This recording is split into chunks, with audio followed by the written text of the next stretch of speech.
Vamos lá. Revisão, citação fora de lugar, gráfico torto, quem fez isso? Ah, eu mesmo. Foco, Marcelo, foco. Só mais 15 páginas e pronto. Fácil. Quando a pesquisa encontra método, o caos vira produção. Agora isso virou ciência com fluxo. Olá pessoal, meu nome é Luciano Fagundes. Hoje é dia 16 de março, a gente está começando aqui mais uma conversa sobre inteligência artificial e a produção científica. Com certeza eu preciso achar um nome melhor para essa série, né? Eu ainda não estou seguindo um cronograma fixo ainda para essa série, justamente porque, como ela é uma série de pesquisa, eu não sei exatamente o que vai acontecer quando eu começo a fazer alguma coisa. Justamente por isso eu estou pensando em deixar esse vídeo aqui meio aberto. Então o que eu vou fazer? Primeiro eu vou mostrar para vocês um pouquinho do que eu fiz durante a semana, tá? Dos ajustes que eu fiz aqui no Se Cuida para a gente poder continuar trabalhando. E também daí do ponto de vista técnico eu quero falar para vocês um pouquinho de skills, porque a gente vai usar skills quando eu for criar aqui o sisteminha para a gente poder produzir um material científico. Tá? Então, isso é o que a gente tem para hoje. Vamos lá, vamos começar. Tá, de uma forma geral, o que você está fazendo quando você está falando com uma IA é mandando entradas, né, mandando perguntas e recebendo respostas. Então a gente tem esse lado aqui e tem esse lado aqui. O que acontece é que quando a gente cria um assistente novo, quando a gente está programando uma IA, a gente justamente tenta fazer com que essa IA seja mais útil para a gente. No caso lá do Se Cuida, eu tenho o criador de assistentes. Então é ali que geralmente eu defino, né? Eu posso chegar lá e falar, bom, eu quero que você seja um criador de assistente baseado em Van Gogh. Então, a partir de agora, tudo que você for fazer de desenhos, tudo que você for fazer de pinturas, você vai usar nesse estilo, por exemplo. E aí, esse assistente teria o nome lá de Van Gogh, e toda vez que você perguntasse e pedisse para ele desenhar alguma coisa, ele ia desenhar com aquele estilo que a gente pediu. Então, o usuário em si não teria que falar, eu quero que você faça aqui um desenho assim assado, baseado no tipo de desenho que o Van Gogh fazia. O usuário não vai pedir isso. O que acontece é, você que criou lá o assistente, você já criou um assistente chamado Van Gogh, que já tem essas características ali definidas, então o usuário só vai pedir, desenha para mim alguma coisa, desenha uma casinha. E aí a diferença é que como o assistente já tem esses atributos definidos, ele vai desenhar a casinha no estilo Van Gogh. Então isso é como funcionaria de forma tradicional. Eu vou lá, defino o assistente, alguém vem e usa. No caso do skill, é justamente uma forma que foi encontrada aqui para facilitar um pouco a vida do próprio desenvolvedor. Inserir tudo isso dentro do assistente é uma coisa muito complicada, principalmente por causa do seguinte. Imagina que você tem uma fase de entendimento e uma fase de produção da resposta.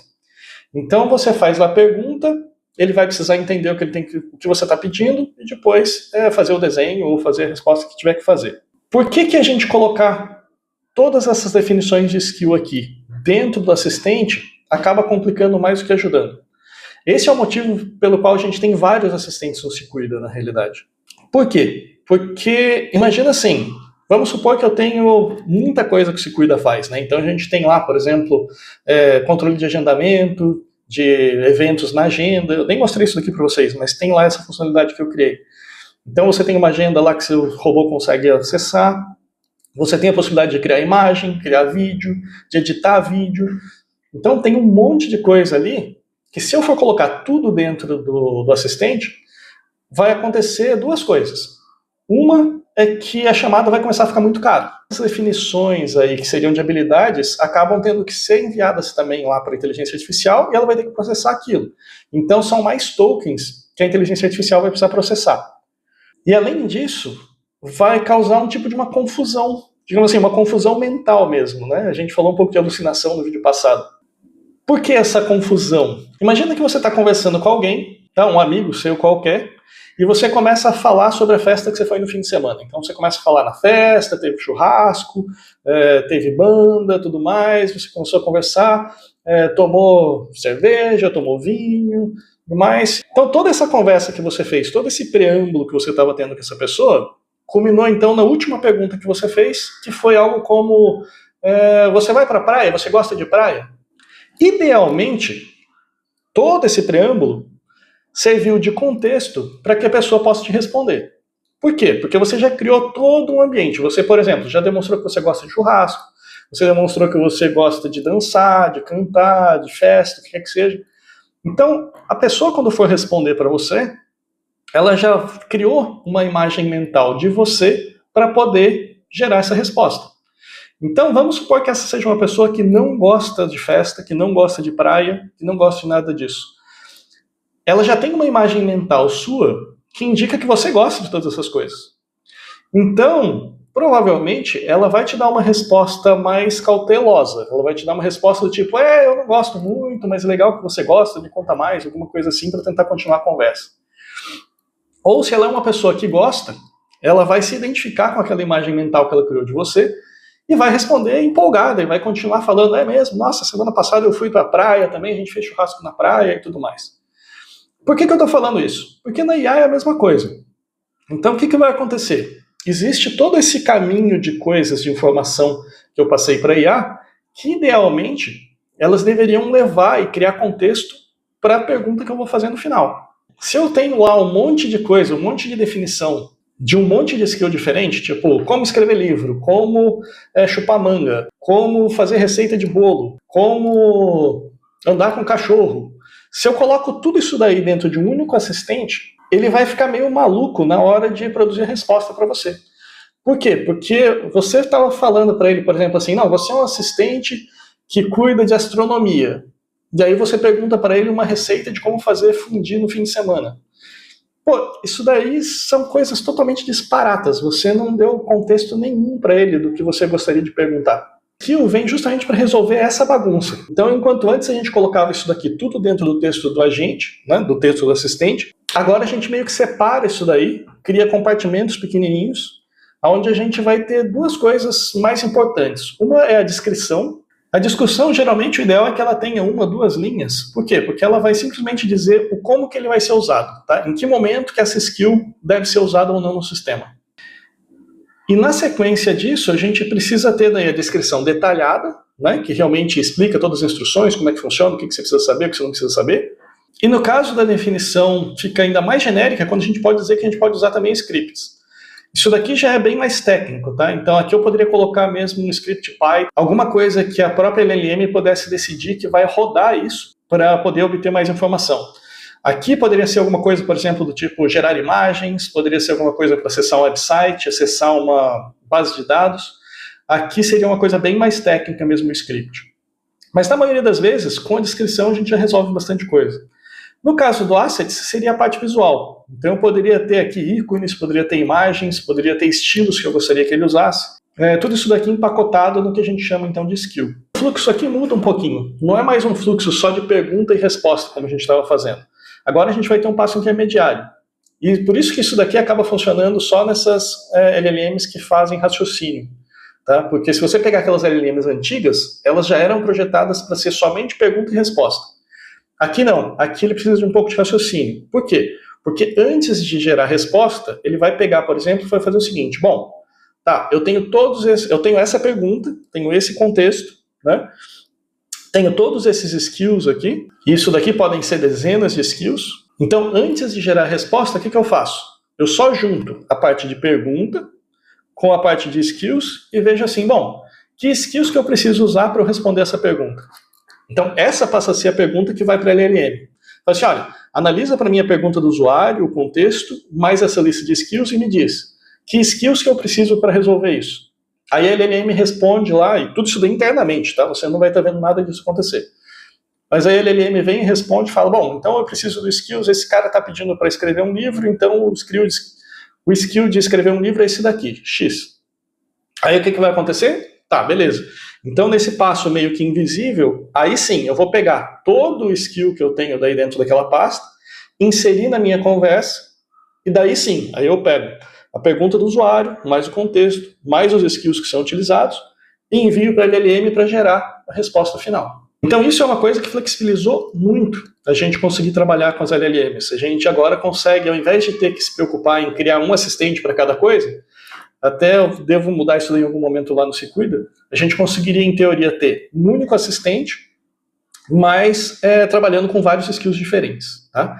E aí, como eu falei para vocês no início, a gente vai conseguir com isso diminuir custo, tá? Porque embora a gente tenha que fazer duas chamadas da LLM, a gente tem que lembrar que as chamadas de input, elas são sempre mais baratas, então a gente vai poder enviar para ela processar, e aí sim, ela decide qual skill a gente quer, E aí o corpo mesmo do skill, a gente vai inserir só o que é necessário para poder gerar a resposta, tá bom?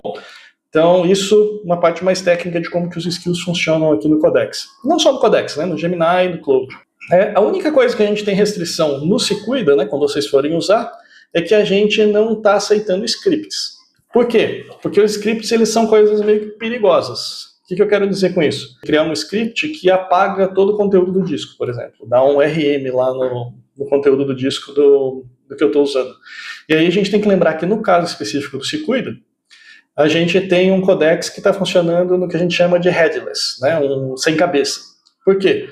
Porque a gente tem o website do Se Cuida, tem os arquivos de projeto que vocês criam, mas quando a gente vai realmente executar alguma coisa, o que acontece? Ele pega esses projetos todos, manda para o servidor que eu tenho aqui em casa, está aqui na minha sala, instala aquele servidor ali todo bonitinho lá para você usar, e aí os comandos que você está pedindo para ele fazer, para criar um arquivo ou modificar alguma coisa, eles acontecem aqui. Não posso correr o risco, né, de um engraçadinho mandar um rm-f aqui para o meu servidor e apagar o servidor inteiro. Então, aqui a gente roda o Codex em um ambiente de leitura. Isso não permite que os scripts rodem.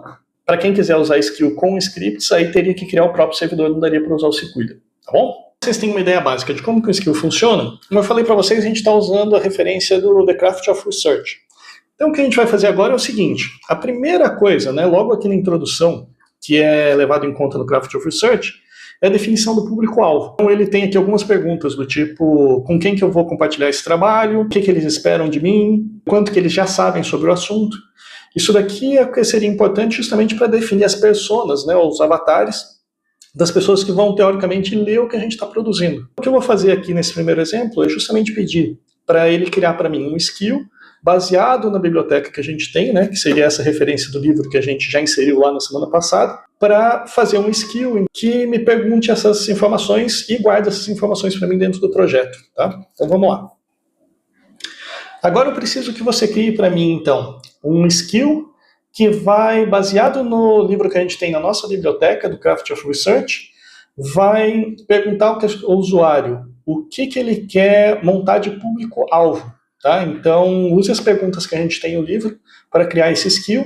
E o mais importante é que eu quero que você, à medida que o usuário responda essas informações, eu quero que você crie uma pasta especial de personas, e ali dentro daquela pasta vai ter uma persona para cada usuário, para cada leitor que o usuário definir, tá bom? Então, o skill precisa lidar com isso, precisa ser capaz de fazer as perguntas corretas, baseado no nosso livro do Craft of Research, e uma vez que o usuário responda, manter essa estrutura de diretório que vai guardar todas as personas ali para a gente poder usar no futuro. Crie então esse skill para mim.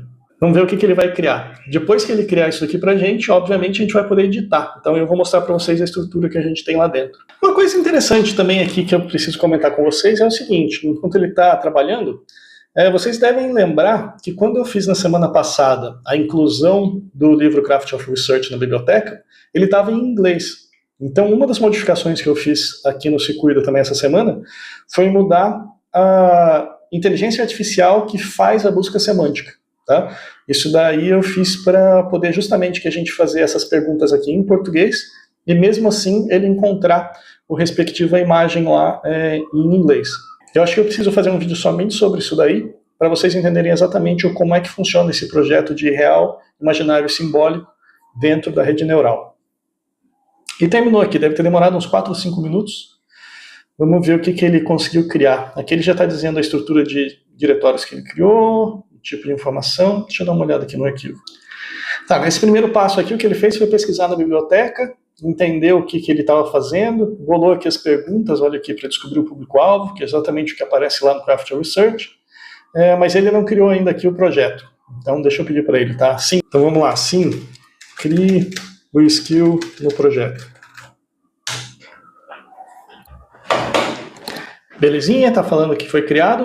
Então, ele está preparado para conduzir perguntas guiadas, criar uma persona para o leitor, salvar cada persona no arquivo próprio que a gente pediu e manter um índice central. Então, vamos ver como é que ficou isso daqui lá nos arquivos. Beleza, então já tem aqui a pasta de skills que foi criada, tem o diretório do Persona Builder, o skill.md, né? Então ele criou direitinho do formato que a Anthropic pede. Então, criar e manter um sistema de personas baseado no livro Craft of Research. Beleza, então ele já usou certinho a referência que a gente pediu para ele ver. Então ele tem aqui um fluxo padrão. Vamos ver, fluxo padrão. Inicia uma entrevista de tom claro, amigável, focado no leitor. Colete todas as respostas obrigatórias. Então tudo isso daqui ele já está dizendo como que o sistema vai conseguir funcionar.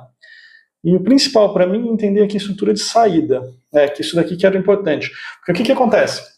Se a gente está usando isso daqui no chat GPT, simplesmente no chat, o problema que a gente vai ter é que a gente não vai ter muita memória. O que vai acontecer? O que eu quero dizer com isso? No contexto do chat, ele poderia até perguntar essas coisas para a gente iria responder, e naquele contexto, ele até um determinado momento, ele sabe daquela informação e vai continuar usando. Então você pede daí para ele escrever alguma coisa para aquela pessoa, ele vai escrever.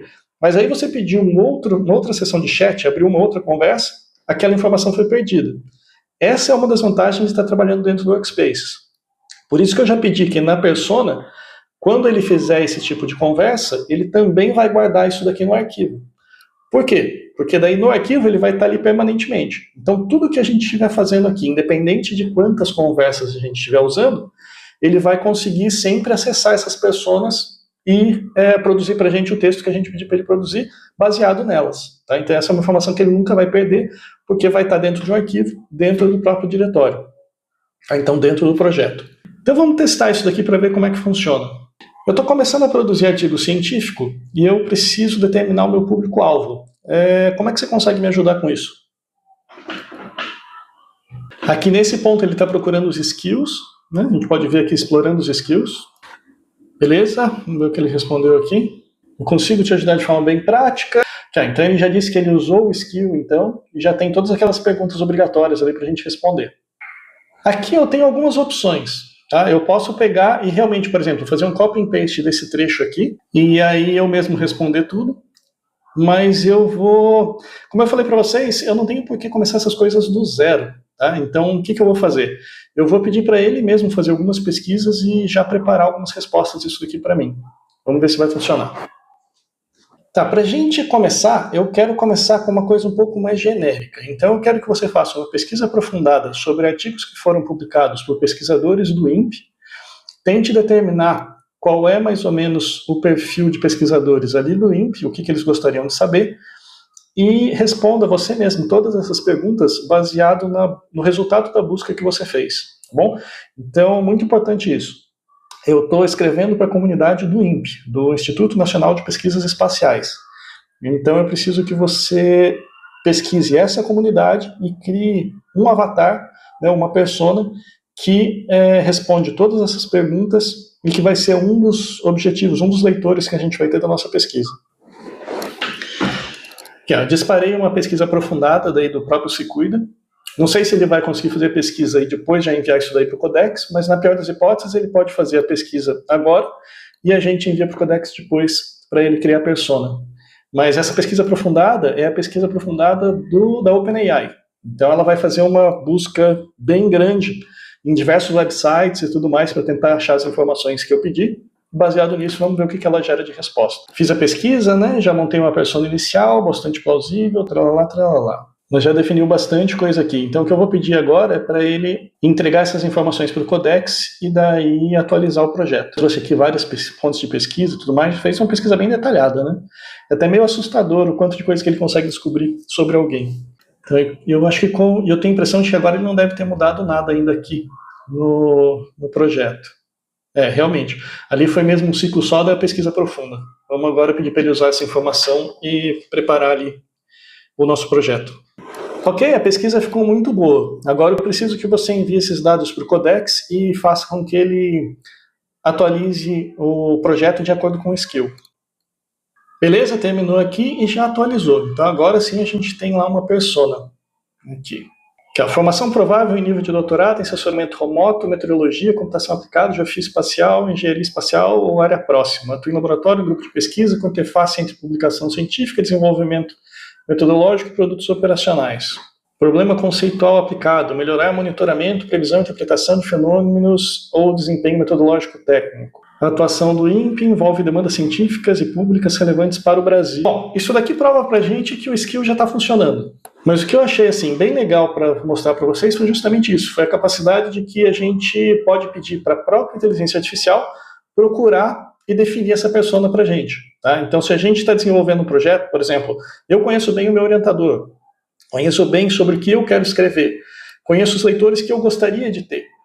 Mas, por exemplo, eu tenho que lembrar que eu estou dentro de uma instituição. Não adianta nada eu começar a falar, por exemplo, de coisas que eu gosto, se muitas vezes vão estar contra o que o INPE deseja. Eu quis fazer essa primeira persona aqui, mais ou menos como uma representação do INPE, que ele é editável. Então, para a gente, ele serve como referência. Então, eu posso muito bem vir e mudar aqui o que eu quiser mudar para direcionar. Por quê? Porque a ideia toda vai ser o seguinte, eu vou coletar e começar a colocar aqui talvez 2, 3, 4 personas aqui, que mais para frente eu vou criar um outro skill para efetivamente produzir texto. Tá? E aí quando ele for produzir texto, ou produzir um material, ele vai ter que olhar todas essas personas que estão aqui, ou as personas que eu pedi para ele olhar, porque eu posso, por exemplo, definir aqui uma persona de aluno de ensino médio de escola pública. Então eu posso falar assim para ele, bom, eu quero que esse seja o novo perfil. Defino aqui o perfil e falo para ele, tá, então agora você escreve esse mesmo texto que eu pedi para a persona tal. E aí ele vai produzir um texto diferente. Nesse vídeo, então, a gente viu como criar uma skill, como utilizar um skill na nossa sessão de chat e como fazer com que o skill produza para a gente material dentro do nosso projeto. Tá? Então a gente fez esse primeiro ciclo. Beleza, gente, então para a semana acho que já deu. A gente já viu aqui, senão eu vou deixar esse vídeo muito grande. Começou a dar o primeiro passo na produção do nosso artigo científico, que é o quê? A definição das personas.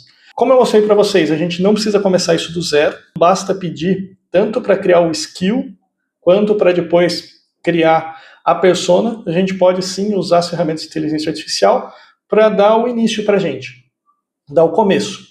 E aí daquele começo, óbvio, os arquivos são editáveis, é só a gente ir até lá e mudar, tá bom? Então para essa semana é isso que eu ia mostrar para vocês. Valeu, falamos de novo na semana que vem, tá bom? Um abraço, até mais, tchau, tchau.